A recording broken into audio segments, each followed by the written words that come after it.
I am the Tofu Golem. Please enjoy the video. You'll start by getting the app ready and granting permissions. Open Google Docs, sign in, and select the document where you want to dictate.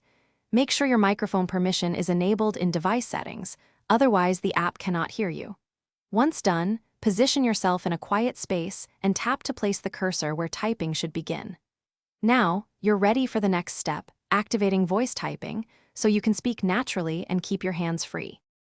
Now enable the voice input from the keyboard. Tap the text area to open your keyboard, then tap the microphone icon on Gboard or the voice key shown. If you don't see it, switch to Gboard in keyboard settings.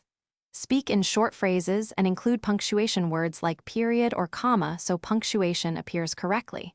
Make sure you pause for a second between commands and sentences. If you need a new line, say, new line. This keeps the transcript accurate and fast.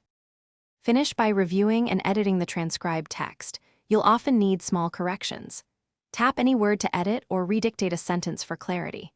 If voice typing stops working, first check microphone access and that Gboard or your chosen keyboard has voice input enabled. Make sure the app is updated and your internet connection is stable, since recognition often runs online. If problems persist, restart the device or reinstall Google Docs. That usually fixes stubborn permission or cache glitches. Thanks for watching. Consider subscribing if we helped you today.